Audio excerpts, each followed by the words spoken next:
Hey, Angie. Hey, you ready to roll? I am ready if you are.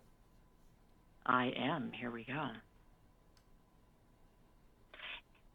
All right, friend, if you were just joining us, this is the Good News with Angie Austin, and we are welcoming back Chef Matt Moore to teach us how to be successful home gators. Get it? Tailgaters, home gators for the big game. Hey, welcome back, Chef Matt Moore. Hey, thanks so much for having me. I want to talk about some of your books. I know we've talked about Butcher on the Block. I also want to talk about the South's Best Butts. And so, but first, let's just talk about some of your tips for a successful big game home gating gathering party. Yeah, for me, I think you got to have the standouts. Everybody's thinking about wings and brisket sliders or pulled pork sandwiches. And now I can actually smoke them right in my own kitchen without going outside. So there's the GE Profile Smart Indoor Smoker. This is the first of its kind. It's the only indoor smoker with active smoke filtration. So the smoke stays in the smoker. It's not in your kitchen. My wife loves this. It has an easy to use digital control and remote monitoring. So literally it's just something that you just set it and forget it. It sits right on your counter. It's super efficient. It only uses 2 cups of wood pellets at a time. And it's now available online at retailers nationwide. You can actually enjoy $300 off through Sunday only. I love to tell my friends that they can flex their pitmaster skills, enjoy that effortless smoky flavor not only on game day but on everyday dinners as well. I love that. All right. Yeah, my brother's a huge smoker, but he should be a chef. I mean, gosh, I invite him on every family vacation just so he can cook for us. I mean, I like him, but like he's a great cook too. So you guys get invited on extra things. We do. And the cool part is now, often if I want to have that smoky flavor, I got to walk outside. I'm missing the game. I'm missing my friends. But this GE Profile Smart Indoor Smoker allows me to stay exactly that indoors, watching the game, hanging out, and makes it a lot of fun for the game day. No, seriously, yeah, because he does have to go out on his he has a porch kitchen, and so you're right, he's out there and he's missing the game for sure. All right, and it doesn't smoke up the kitchen at all. No smoke, no smoke, just good flavor. That's all we're looking for. Crazy, that's so crazy. All right, what other tips do you have for entertaining for Super Bowl Sunday? Yeah, make it easy on yourself, right? There's a really easy way to add a burst of flavor to my meals. One of the recipes I'll give you is a garlic fusion dip. So DeRote Gardens, they're growing the finest quality herbs, garlic, and onion, and they are flash frozen within 90 minutes of harvest. And that's going to give the recipes that garden fresh flavor. And they've done all the peeling, all the chopping for you. They've pre-portioned these. So you literally just add them to your dish straight out of the freezer. I like to say you just pop, drop, and done. And DeRote Gardens offers fresh flavor. There's no more rotting herbs floating around in your fridge, no messy cleanup. So think about maybe like a good game day chili. You can pull the DeRote Gardens garlic and onion and add those as your base, and then add the rest of your ingredients. You save some time, and again, focus on the game, focus on your friends, and that entertaining. I love that.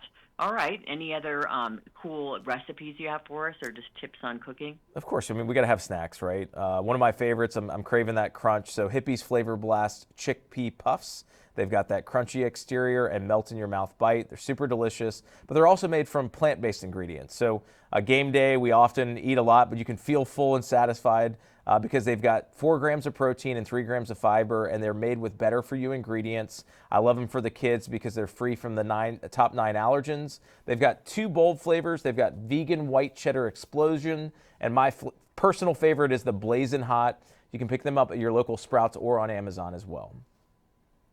I've had those. I haven't. They're good. I haven't tried the blazing hot, but it's really weird. I've got 3 teenagers, and they're. It's so in now to eat super hot things. Oh yeah, well I live in Nashville, Tennessee, so I mean we talk about hot chicken. So the blazing hot chickpea, puff is one of my favorites. Yeah, they all. I mean, that's all they want me to buy is blazing hot, chips and stuff now. All right, anything else, and then we can talk about your cookbooks too. Yeah, you can get all the recipes and information just heading over to dailylounge.com. All right, so we've talked about your, butcher per se, cookbook and butcher on the block, and traveling all over the country and getting these really cool recipes. But I don't think we've talked about the South's Best Butts Pitmaster Secrets. Yeah, really these were books and part of a series. We started with the South's Best Butts, and that's where I went on the road and met with pitmasters all over the barbecue belt and got to tell their stories, kind of their philosophies, and of course, share their recipes. So, Butcher on the Block is kind of celebrating that world of smoking that we talked about earlier. We go into Serial Griller, which is live fire grilling. Again, we canvassed the country and found people that love to cook over fire. And as I mentioned earlier, that we've talked about Butcher on the Block, we started the butcher shop. And sometimes we smoke, sometimes it's grilled, sometimes it's raw, and everything in between. And it's an art. My husband watches those grilling shows, which cracks me up. I'm like, we're going to watch grilling for like half an hour, and they're like competing and using different sauces and, the burnt ends and all these little idiosyncrasies.